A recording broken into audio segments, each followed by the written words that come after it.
When it comes to picking out watercolor brushes, it can feel very overwhelming. There are so many different options, and how do you know what brushes you actually need? It turns out that most of what you paint can be accomplished with just 3 brushes. So today I'm going to tell you what those 3 brushes are that are important and give you some clarity in this issue. What we want first is a mop brush. We need a brush that can hold a lot of water and paint. And here is a good mop brush. It's a Raphael Soft Aqua size 6. This is a good affordable mop brush. Mop brushes are the biggest brushes that you will use and often are the most expensive. This is a synthetic one. So if you are buying a natural hairbrush, it's going to cost a bit more money. But I have found that this is a good option. If you don't want to spend a lot of money on a brush, this Soft Aqua Raphael size 6 is a good brush to have. Now, what do I use this for?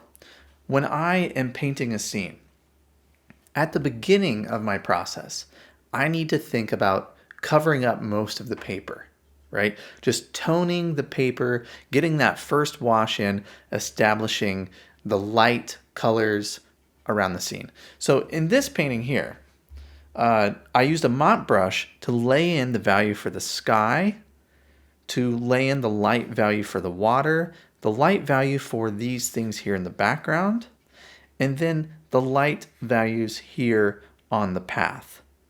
So a good brush like this where you can mix up some colors, load it up, and hold a lot of paint and water at one time, that's what this is good for. In this other example, I used a mop brush to paint the sky, the light values on the mountain behind the green that we see here, that color there, and to tone the mountain down to the road, the light colors here on the road, some of the light areas here. I avoided this white of the paper, but all of that is painted with a mop brush.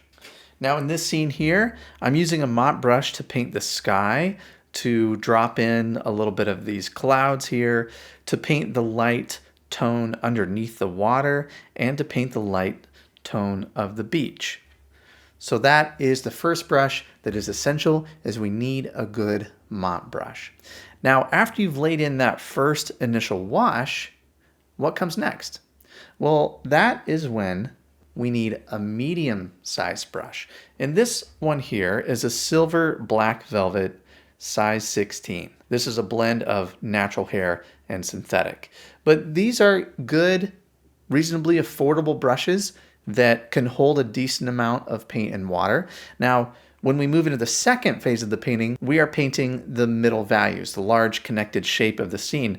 So I would use a brush like this to paint the hill, to paint some of the sweeping marks over the light values of the water, and to paint the larger shape of the sand when I get down into this part of the scene.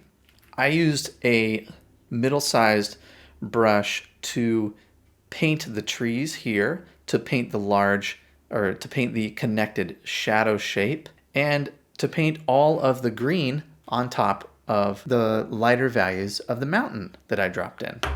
And in this scene, I used a medium-sized brush to paint the hill in the background, this shape here, the reflections on the water, the middle values on the boat, and this whole tree was done with a middle-sized brush like this one. So far we have a large mop brush, we have a medium-sized brush, and what comes next is a size 12 Escoda Perla. Now, this is the brush that I use for most of the details in my paintings.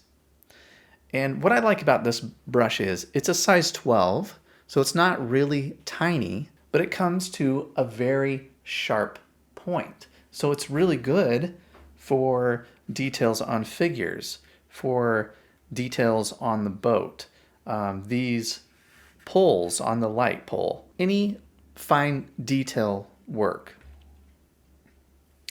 And in this scene here, these finer marks on the waves.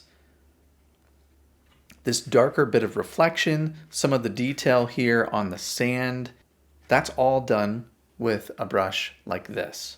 And in this mountain scene here, when I get into painting the darks on the cars, details, little windows on the houses, things like that, smaller pieces around the scene, that's what this brush is really good for. These are the three brushes: your large mop brush to get in your light values in the scene, to really take away the white of the paper, and to really load that up and cover a big area.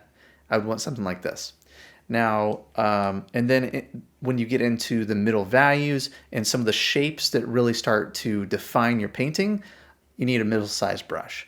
And then you need a smaller brush for the darks and the details of the scene. If you think about it, as far as my process goes, we are painting big washes, big shapes to smaller ones.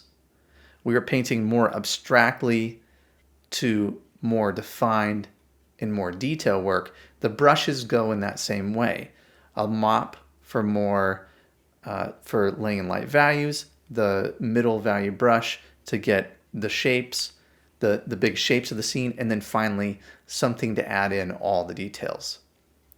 So that's a good thing to keep in mind. That can help clear up some of the noise about all the different brushes and all the different options. Those are my three essentials. One thing that is tricky with painting is really fine lines, and that is where a rigger brush comes into play. So this is an Escoda size 4 rigger brush. This is nice for fine lines, little details. I will go in and use a brush like that when I'm kind of finishing the painting and adding in the final details of the scene. And here, I painted a few birds in the scene, these little dots up here. That was done with a rigger brush. And when I'm adding in the final touches and I'm looking at the trees and little details around the scene, a rigger brush can be good for things like that. So little bits of trees that you're trying to break up and get these fine little marks that add some energy to the painting, that is where a rigger brush comes in handy.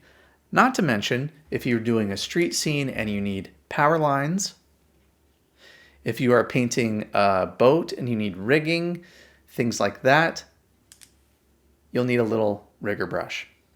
Well, I hope that look at my brushes and a little bit of explanation how I use those brushes is helpful for you.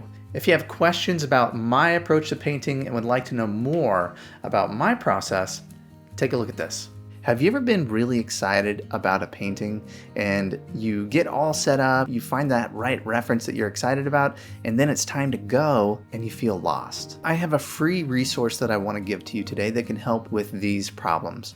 My 5 steps to plan a successful watercolor painting. I walk you through the crucial planning phase of your painting that will help you understand what you're going to paint first, second, and third. The planning is really so important, especially in watercolor. This medium is harder to correct. It's so immediate. So having that plan is very important. I send you a PDF that you can download. And the great thing about this is you can have it on your phone. You could print it out. You can download this right now before you start your next painting. All you have to do is follow this link here and download my 5-step guide to planning a successful watercolor painting.